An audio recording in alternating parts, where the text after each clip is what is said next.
Viidiyoo kanaan akkaataa Binance irratti P2P trade gochuu itti dandeessan isin agarsiisa. Kunis maalidha? Fiat currency maallaqa Itoophiyaa yookiin maallaqa kashii fayyadamuudhaan akkaataa USDT itti bitachuu dandeessan yookaanis ammoo USDT kan qabaatan taanaan gurgurachuudhaan gara maallaqa Itoophiyaatti haala itti jijjiirachuu dandeessan isin agarsiisa. Viidiyoo kana haga xumuraatti na hordofaa. Egaan gara Binance application keenyaatti ergee haala kanaan dhufneetii booda osoo gara P2P trade hin deebiin dura ulaagaa lama kan nuti guutuu qabnutu jira. Ulaagaan kunneenis maalidha? Inni jalqabaa gubbaa kana irra loogoon Binance ni jira. So si'a tokko isarratti tuquudhaan akkaawuntiin keenya verify ta'utu irra jiraata jechuudha. Akkaawuntiin keessan verify hin taane taanaan paaspoortii, national ID yookaanis driving license kanneen sadan keessaa tokko fayyadamuudhaan jalqabaa akkaawuntii Binance keessanii verify godhachuutu isin irra jiraata. Akkaawuntiin keessan verify hin taane taanaan P2P market irratti hirmaachuu hin dandeessan waan ta'eef.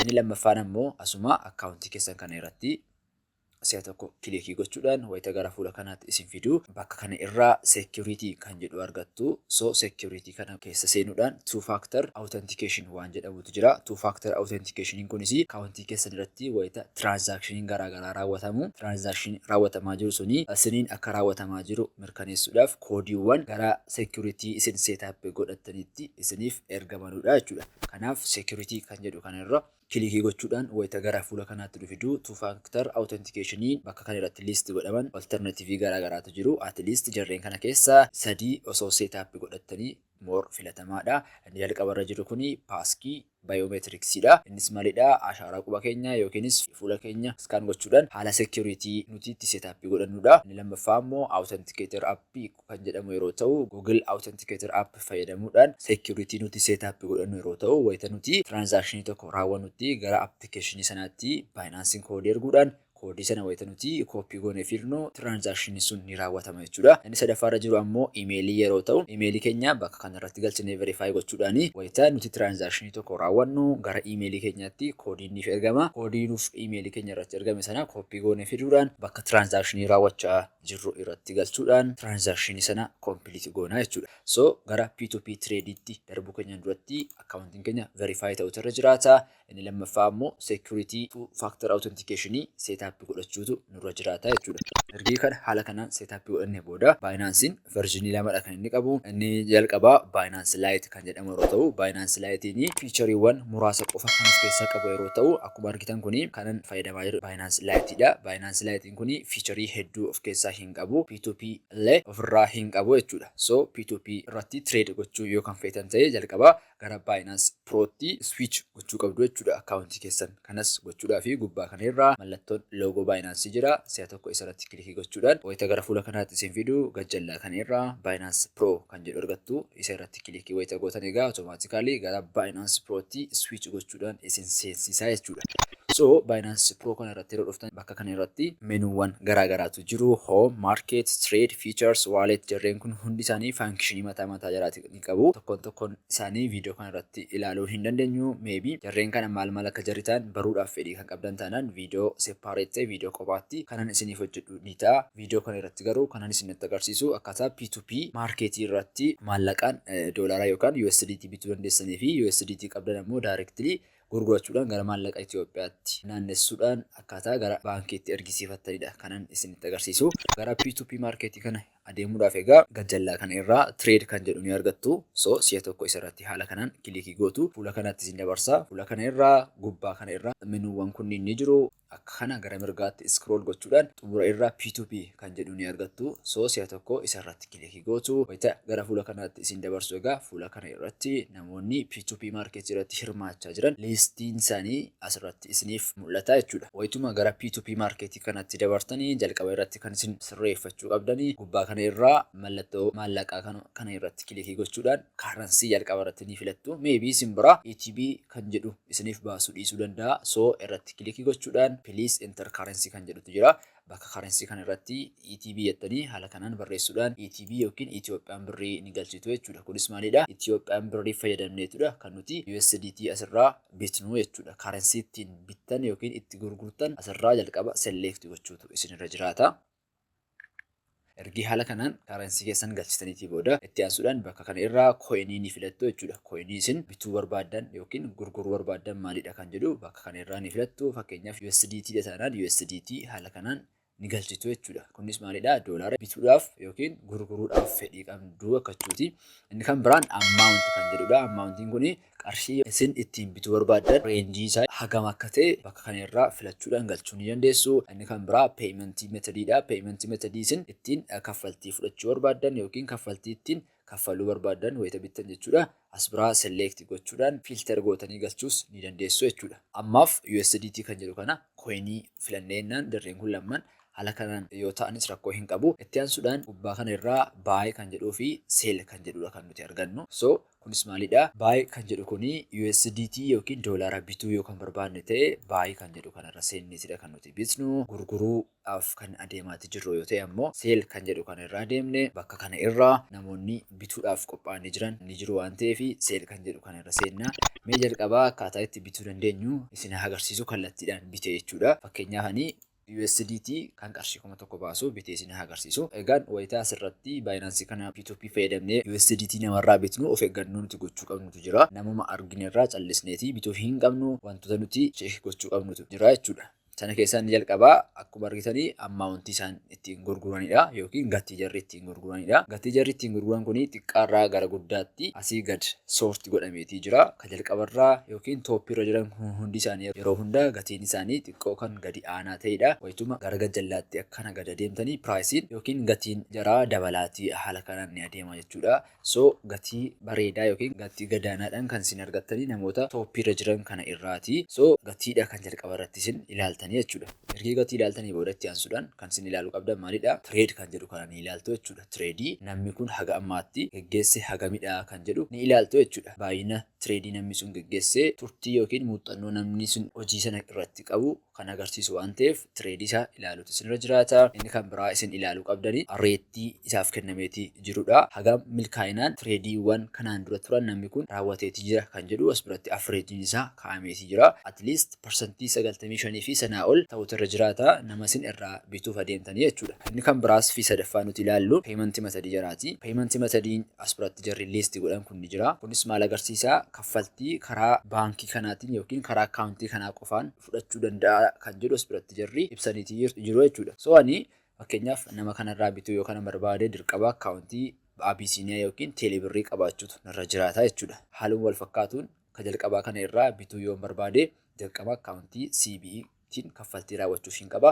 Akaawuntii CBE hin qabu taanaan nama kanarraa ammas bituu hin danda'u jechuudha. Ergi peeyimentii metodii haala kanaan cheekii goonee booda inni kan biraa nuti ilaaluu qabnu liimitii. Liimitiin kun maalidha? Namni nuti irraa bituuf deemaatii jirru kuni hagamiif hagam gidduudha kan inni gurguruu fedhu. Fakkeenyaaf kan jalqabarra jiru kun liimitii inni kaayetii jiru Ethiopian birr 500 up to 96,000 jedha. Kunis maalidha? Nama qarshii Itoophiyaa 500 irraa kaasee haga 96 gidduu jirutti gurguraadha. Kana jechuun nama qarshii 500 gadiin dhufuutti hin gurguru.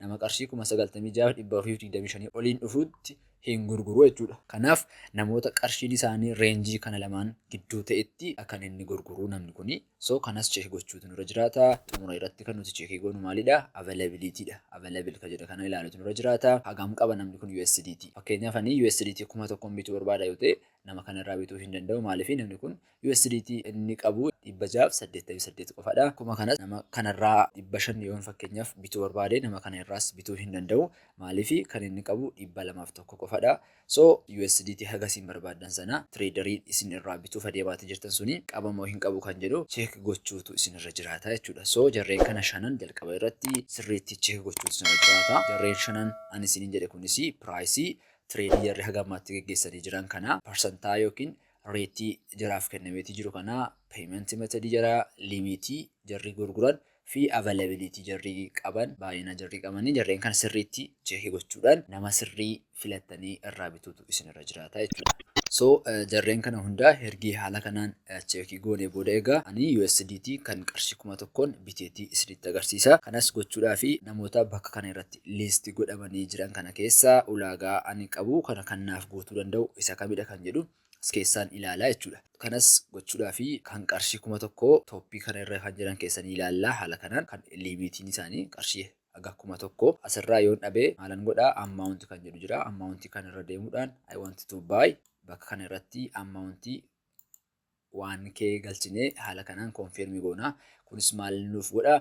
Namoota 1k yookiin qarshii 1,000 oliin gurguran bakka kana irratti liistii nuuf godhaa jechuudha. So jalqaba irratti tireedariin nuuf dhufe kuni kanadha. Akkuma argitan tireediin haga ammaatti geggeesseeti jiru hagasidha. Reevii yookiin reetiin yoo qabu parsantaa 100dha. Karaa inni kaffaltii ittiin fudhatu CB'dha. So naaf ta'a kuni liimitiin inni gurguru qarshii 500 irraa kaasee haga 12,000 gidduudha. Availability yookiin baay'ina USDT inni qabu 86dha. So tireedarii kana irraa bituudhaaf mijataadha jechuudha. Wanti hundi isaa gaarii waan ta'ee jiruuf. Ergi haala kanaan tireedarii irraa bituuf murteessinee adda baafanneetii booda fuuldura kana irraa baay kan jedhudha kan nuti irratti kilikii godhannu. Wayita gara fuula kanaatti nu fidu egaa bakka kana irratti baay fiyaat baay kiriptoo kan jedhu arganna. Baay fiyaatiin kuni wayita qarshiitiin bituu barbaanne sana ispeesifaay gochuudhaan bitnu jechuudha. Kunis maalidha? Fakkeenyaaf kan qarshii 1,000 barbaade wayitan jedhu as biratti akkuma argitanii USDT hagam akka qaqqabu as biratti naaf barreessaa. Kan qarshii 2,000 barbaade yoon jedhe as biratti hagam akka bituu danda'u naaf baasaa jechuudha. So baay fiyaatii kana irratti birrii yookiin qarshii ittiin bituu barbaadaniin ispeesifaay gootanii wayita bittanidha. Baay kiriptoo kan jedhu kana ammoo wayita USDT sana ispeesifaay gootanii jechuudha. Fakkeenyaaf USDT 5 bituu barbaade yoo ta'e bakka kana irratti USDT 5 jedhee wayitan barreessu qarshii meeqa akka inni na barbaachisu as biratti naaf agarsiisa. USDT 10 bituu barbaade yoo ta'e ammoo USDT 10 jedhee wayitan barreessu bakka kana irratti qarshii hagamii akkan kaffaluu qabu na agarsiisa jechuudha. Amma irratti baay fiyaat kan jedhu kanaan isinitti agarsiisu bakka kanarra dhufuudhaan kan qarshii 1,000 haala kanaan barreesseen bitee isinitti agarsiisa. USDT na qaqqabu 7.7 ta'a jechuudha. Itti aansuudhaan bakka kana irratti CBE jedha. Akkuma duraan isinitti hime CBE'n karaan kaffaltii ittiin nama kanaaf raawwadhudha. An akkaawuntii kana qaba waan ta'eef rakkoo hin qabu jechuudha. Inni kan biraa payment time limitidha. Ergi orderii kana place gootanii booda daqiiqaa 15 gidduutti kaffaltii nama kanaaf raawwachuutu isin irra jiraata. Inni kan biraan advertisers statusidha. Namni isin irraa bituuf adeemaa jirtan kuni onlaayinii nama jiru ta'utu irra jiraata. Maaliif namni kun onlaayinii hin jiru taanaan response isiniif gochuutu dhiisuu danda'a waan ta'eef trading keessaa milkaa'inaan yeroo jedhame gidduutti xumuramuutti dhiisuu danda'a. So namoota onlaayinii irra jiranii wajjin osoo trade gootanii filatamaadha. Ergi wantoota kanneen haala kanaan adda baafattanii booda gara gajjallaa kana irraa place order kan jedhutu jira. So si'a tokko isarratti kilikii gootu wayita gara fuula kanaatti isin fidu egaa akkuma argitanii daqiiqaa 15 isiniif kenneeti jira siistemichi. Daqiiqaa 15 kana gidduutti orderii create gootanii jirtan kana kaffaltii raawwachuutu isin irra jiraata jechuudha. Yeroo hundaa wayita bittan kan kaffaltii dursee raawwatu isin ta'a. Wayita gurgurtan ammoo nama isin irraa bitaa jirutu iyyuu dursee kaffaltii raawwata jechuudha. Bakka kana irratti ammoo yoo barbaadan nama kana wajjiniin haala kanaan chat gochuutii ni dandeessu. Namni kun I am ready naan jedheeti jira. Kana jechuun kaffaltii raawwadhu siifan gadi lakkisaa USDT akkanaan jechuuti. So maalan godhaa bakka kana irra dhufuudhaan view payment details kan jedhutu jira. Payment detailiin as biratti haala kanaan display ta'ee naaf mul'ata. So qarshiin kaffalu qarshii 1,000dha. Full name nama kanaa akkuma argitan as bira jira. Account number isaa as bira jira. So account number isaa kana copy gochuudhaan gara CBE kiyyaa deemin qarshii haga jedhame kanaan transfer godhaaf jechuudha. So qarshii jedhame dabarsee fiintiin jira. Wayita qarshii dabarsitanii xumura irra geessan screenshot kaasuutu isin irra jiraata. Maaliif screenshot sana akka evidenceettidha kan isin attach gootan waan ta'eef dirqama screenshot gochuutu isin irra jiraata. Ergi qarshii jedhame dabarsitanii complete ta'uusaa kan agarsiisu screenshot kaastanii booda gara xumuraa kan irra deemuudhaan transferred notify seller kan jedhu kan irratti haala kanaan kilikii gootu. Itti aansuudhaan upload payment proof isiniin jedha. So payment proof screenshot gootanii of harkaa qabdu waan ta'eef bakka kana irra kilikii gochuudhaan select image kan jedhu kana filattanii haala kanaan bakka kana irra filattanii upload gootu jechuudha. Ergi haala kanaan upload gootanii booda as bira I have read and understood the above information kan jedhu kana haala kanaan tuqxanii transferred notify seller kan jedhu kana kilikii gochuudhaan attach gootuuf jechuudha. So amma nuti gama keenya wanta jiru hunda xumurreetii jirra. So gara dudduubaa deebi'uutii ni dandeenya. Wayita bakka kana dhuftan egaa orders kan jedhu kana irraa deemtanii bakka kana irratti baay'ee kan nuti gochaatii jirru orderii tokko qabna. Orderii ongoingii kan amma gaggeeffamaatii jiru orderii tokkotu jira. So hagaa namni kun nuuf gadi lakkisutti ni eegna. Pending payment confirmation expect to receive USDT in 3-4 minutes nun jedha. So daqiiqaa 4 gidduuttidha kan inni gadi nuuf lakkisuuti qabu ni eegna jechuudha. notificationin nu qaqqabeetii jira. Akkuma argitan kana paymentii keenya confirm gochuudhaan USDT gadi nuuf lakkiseetii jira. Wayita gara walletii keenya deemnee ilaallu walletii irra ni adeemna. Walletii irra erga adeemnee booda akkuma argitan baalaansiin kiyya amma dabaleetii jira jechuudha. USDT nuti binnee kan inni nuuf seenu funding wallet irradha. So funding wallet irra deemuudhaan wayita haala kanaan refresh goonu USDT nuti bitnee haala kanaan nuuf seeneetii jira. Akkuma argitan egaa haala isinitti agarsiise kanaan salphaatti USDT bitachuutii dandeessu. Gurguruudhaaf ammoo salphaadha. Step wal fakkaatuudha kan isin hordoftanii. Maybe USDT doolaara isin qabdanii spot wallet irra kan jiru taanaan jalqaba spot wallet kana irraa transfer gochuudhaan gara funding wallettiitti dabarsuutu isinirra jiraata jechuudha. Spot wallet irraa gara funding wallettiitti dabarsu isinirra jiraata. Maaliif directly spot wallet irraa P2P market irratti trade gochuun hin danda'amu waan ta'eef jalqaba spot wallet irraa gara funding wallet kanatti dabarsitu. Funding wallet kana irraa ammoo gurguruudhaa fi akkuma step duraan irratti isinitti agarsiise trade kan jedhu kana irra ni adeemtu. Itti aansuudhaan gubbaa kana irraa P2P market irra ni adeemtu. P2P market irra erga adeemtanii booda duraan buy irra turre amma ammoo gara sell kan jedhu kanarratti ni jijjiirra. So sell kan jedhu kanarratti ergi haala kanaan jijjiirree booda namoota USDT nuti qabnu nurraa bituu danda'an as keessaa filachuudhaan itti ni gurgurra. Ulaagaan duraan isiniif kaa'e asirrattis ni hordofna. So akkaataa kiraateriyaa sanaatiin namoota ulaagaa nuti barbaannu nurraa bituu danda'an as keessaa filannee itti gurgurra. Fakkeenyaaf USDT an duraan bite sana yoo gurguruu barbaade USDT suni USDT qarshii 1000 ol baasudha. So qarshii sanaan namni narraa bituu danda'u limitii isaanii as biraa haala kanaan nan ilaala jechuudha. Namoota kana keessa limitii isaanii ilaaleen itti gurguraa jechuudha. Fakkeenyaaf namni kun limitii qarshii Itoophiyaa 500 irraa kaaseetidha kan inni bitu. 500 hanga 579 nama kanatti gurguruu hin dandeenyu. Okay, as biraa search gochuu dandeenya jechuudha. Akkuma duraanii haala kanaan search goone nama kamtuu ulaagaa keenyaaf nama sirriidha kan jedhu haala kanaan search goone argachuu dandeenya. So nama jalqaba irra jiru kanarratti gurguruuf akkaawuntii kanneen lamaan keessa tokko qabaachuutu nurra jiraata. Nama kanatti gurguruuf akkaawuntii CB qabaachuutu nurra jiraata. Sana dura garuu akkaawuntii ittiin maallaqa fudhannu asirratti add gochuutu nurra jiraata. Kanas gochuuf gajjallaa kana irraa profile kan jedhu argattu. Wayita profile gara profile keessan isin fidu bakka kana irraa payment method kan jedhu jira. So isarratti isa tokko kilikii gochuudhaan bakka kana irratti add a payment method kan jedhu irratti kilikii gootanii payment method kan baankii qabdanii as biratti aadii gootu jechuudha. Fakkeenyaaf Awaash baankii fayyadamtu taanaan haala kanaan barreessuudhaan argachuutii dandeessu. So bakka kana irratti odeeffannoo keessan maqaa keessan akkaawuntii nambarii galchuudhaan konfirm gootanii asirratti aad gootanii karaa sanaatiin fudhachuutii dandeessu jechuudha. Gabaabumatti viidiyoo kana irratti akkaataa Binance P2P market irratti USDT tokko bittanii fi gurgurtan isinitti agarsiisan jira. Wanti isiniif hin galle yoo jiraate komentii irratti naaf barreessaa. Viidiyoo kana laayikii godhaa. Haga xumuraatti waan na hordoftaniif guddaa galatooma.